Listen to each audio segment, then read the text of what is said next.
Come join me as we paint this beautiful butterfly.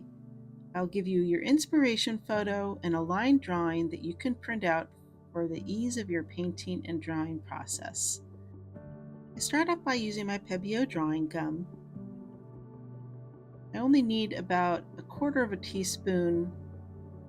I just put it on my cute little dish. I wet my brush and rub it in some soap. That will help protect my brush from getting all gummy.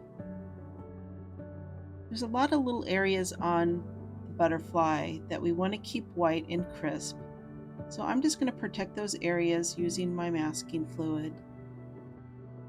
One of the reasons why I choose this brand is because it is blue and I can see where my masking fluid is, and for the ease of the tutorial, you can also see where I'm placing my masking fluid. There's many other brands that work just as good, but this is just the brand that I'm using today. I washed out my brush and rolled it in my soap again. After I've used my brush for a couple of minutes, it can start to get a little gummy, so I just rinse it out and start over to kind of keep that brush from getting ruined. I use a very inexpensive brush for that process, so even if it does get ruined, I haven't wasted any money on a paintbrush. I'm just wetting down my background. We're going to work on a soft focus background here.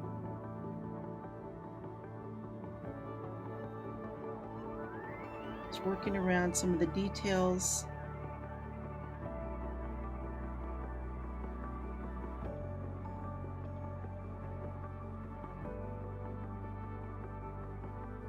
Now that their background is wet, I'm taking my Sap Green.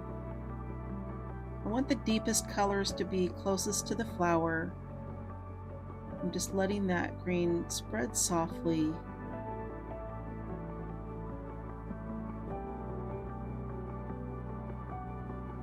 I just work my way around the flower and the butterfly.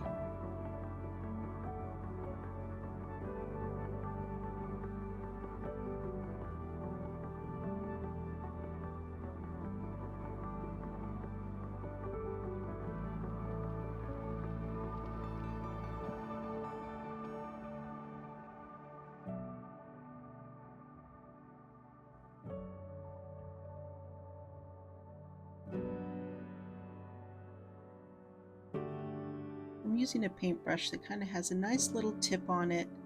You can kind of get in those details, but it's also wide where I can cover a lot of area at the same time. It's very versatile. It's a 1/2-inch oval wash brush by Princeton.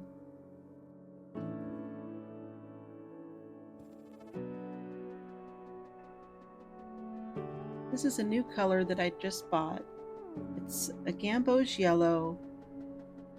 It's kind of an orangey yellow, a very sunshiny yellow. It's warm. I'm just tapping that in the background. I want that just to blend in with that green.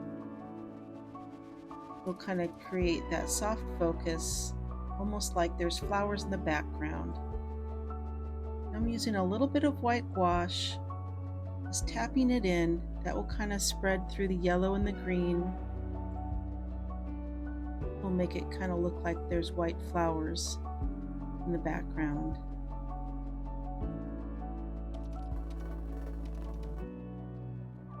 And once it dries, it'll just be really soft. You won't even notice that I used white in the end. It just blends in really nicely.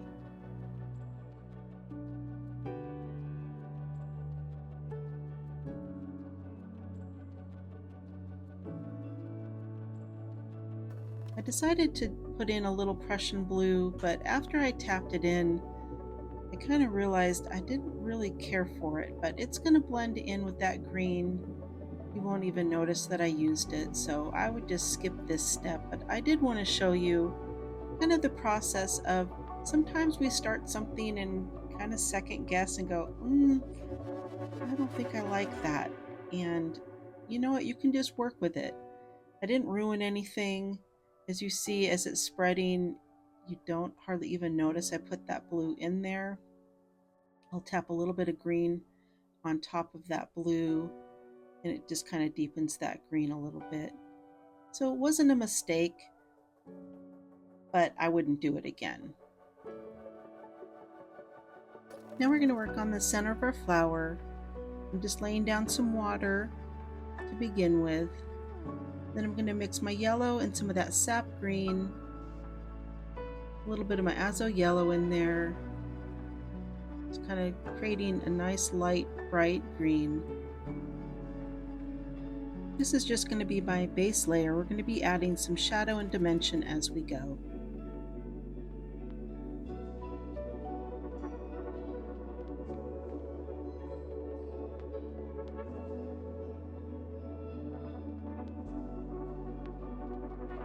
As I tap in that sap green, it just kind of blends in with the lighter green that we just placed.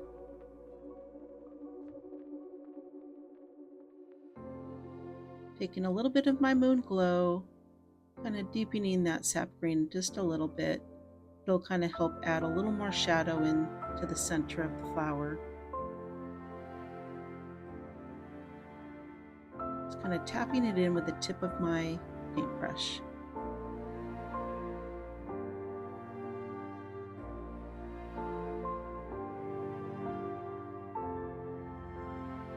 I'm using my hairdryer to not only help speed up the drying process, but also to soften up and warm up that masking fluid, and it just rubs off really easily.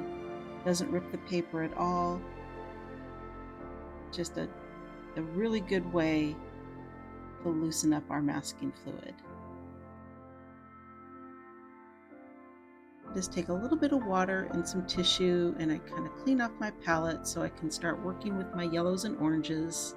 Usually about this time I go clean out my water also. I have 2 water jars, and after doing that background, one of my jars is very green, so I go give myself some fresh water and a clean palette. Now mixing a little bit of my orange and my yellow.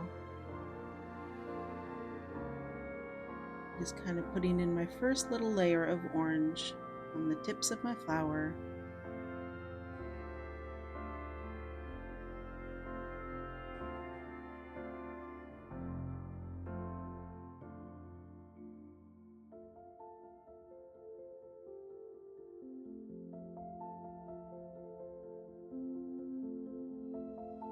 Using some of my Azo Yellow and watery mixtures so that I have a variation in the center of my flower. I'm using a small number 1 round brush right now. This helps me get into that detail, keeping my paint nice and crisp. I don't run into the green at all.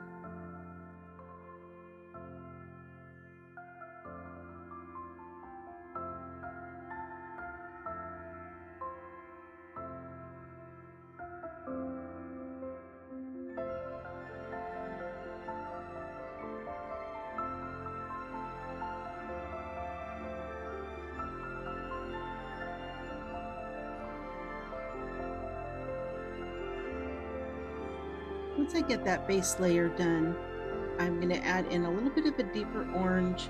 This is a new color I just bought. It's called Aussie Red Gold. It's a Daniel Smith color. It's not one that most people have, but I bought myself some new paints this weekend.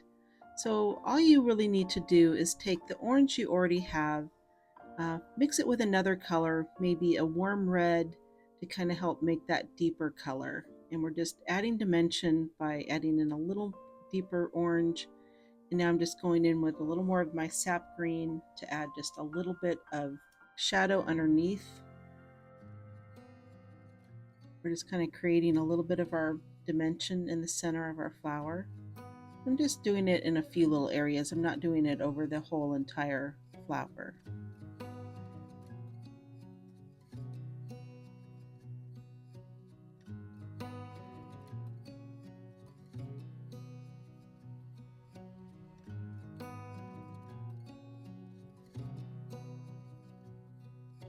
Now we're going to start working on the flower.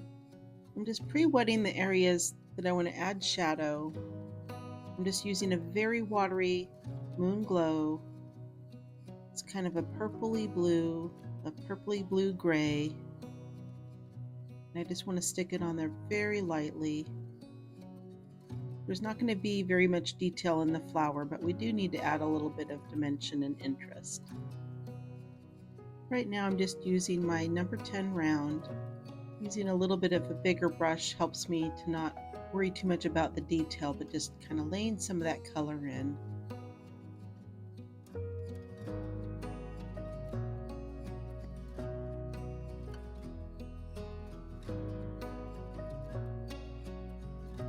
I decided some areas were a little too dark to start with, so I'm just tapping out some of that color. It just leaves a very faint color on the flower. I'm just going to be adding in a little bit of my yellow and a little bit of my orange. The flower itself is white, but you have a little bit of reflection on that white, so we're just adding just a little extra color there.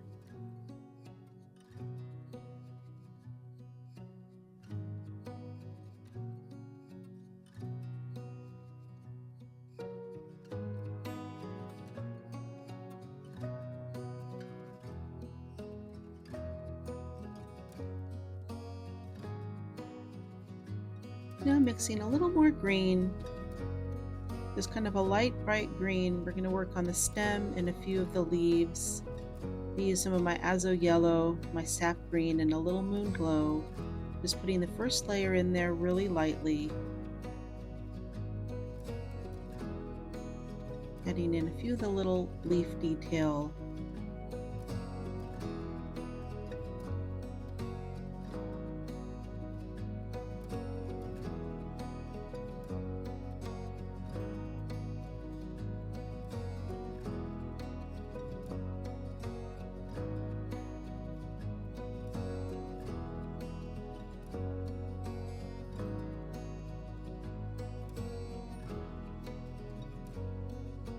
We're just building the color. We're not putting very much detail into the leaves. We're just deepening the color a little bit.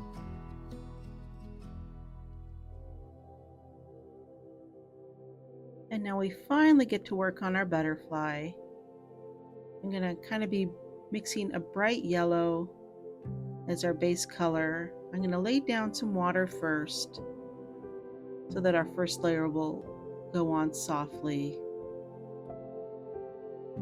All our white areas have our masking fluid on there, so it makes this portion really easy. We don't have to worry about those areas.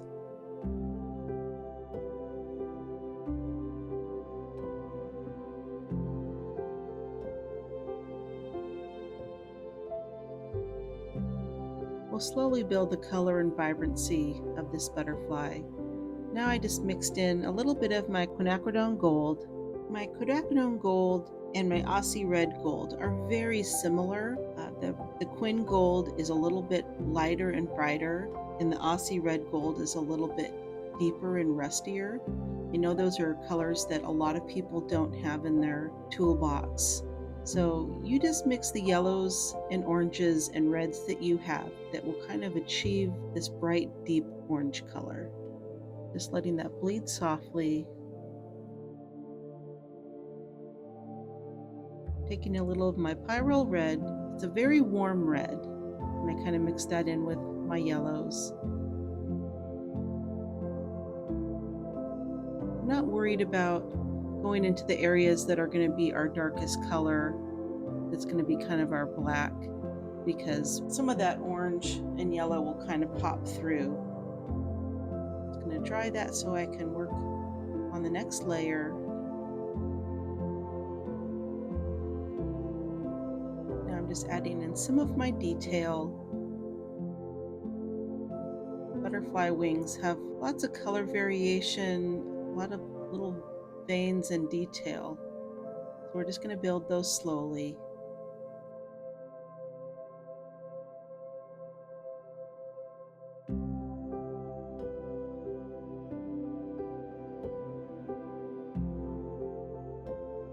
Just kind of looking at my inspiration photo closely, seeing where I need to add the color.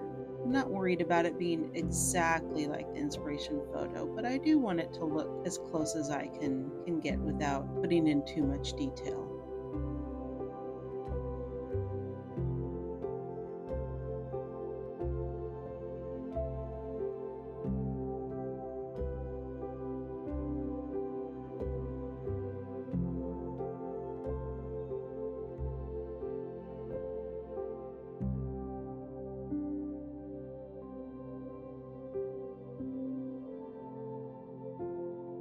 Bringing in a little bit of my Aussie Red Gold just adds that vibrancy.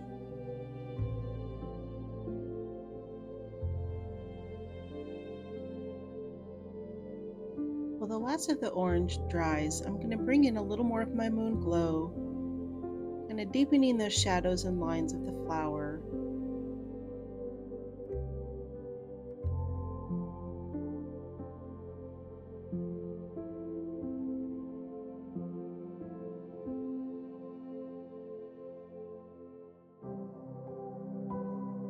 Now we're going to work on the darkest part of our butterfly.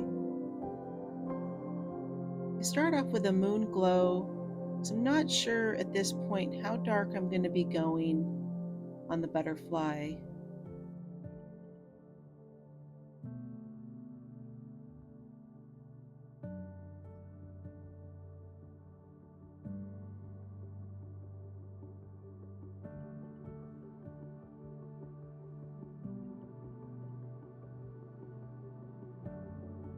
Decided it was a little bit too light, so I'm mixing a little bit of my Moonglow with my Paynes gray to make that a little darker.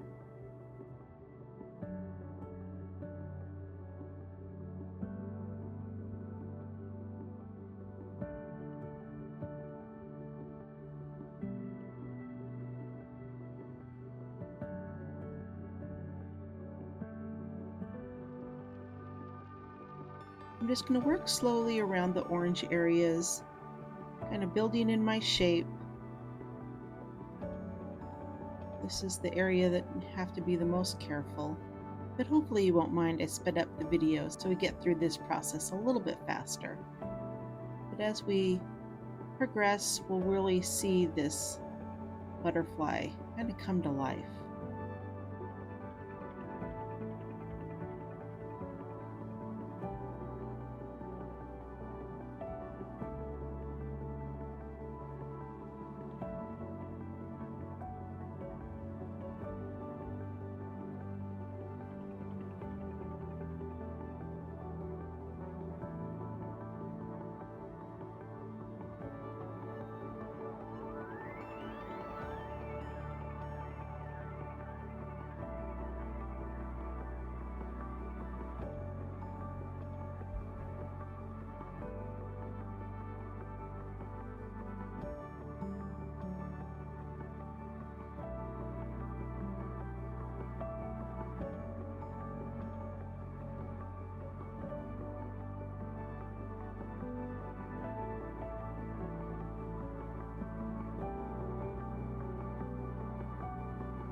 Now we're going to put in his antennae and his legs before we take off the rest of our masking fluid.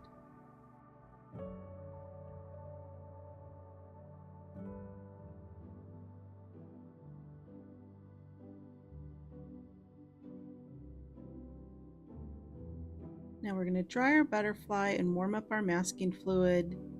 We're going to rub that off. We're going to see all that white just pop out. This butterfly is really coming to life now.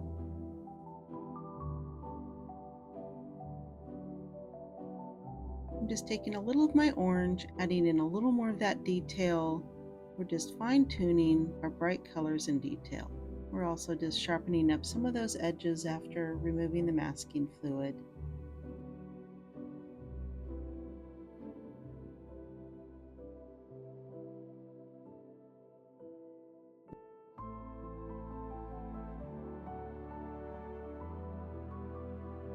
I'm adding just a little bit of white gouache, adding a few little highlights.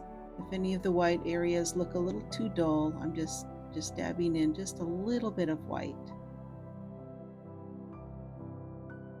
We want our butterfly to look nice and crisp. Now for most of us, this painting is done.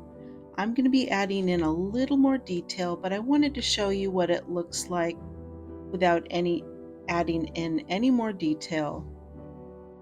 But I'm going to be adding in my 005 black micron pen.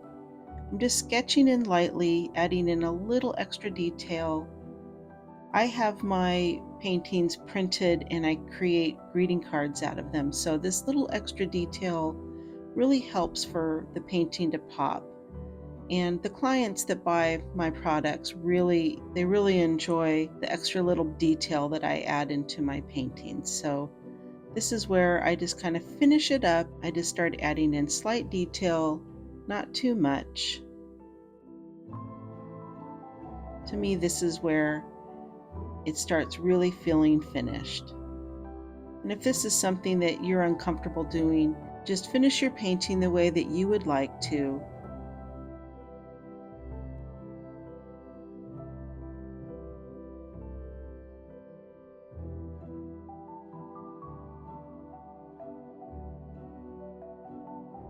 You can see here in the close-ups, just a little bit of that pen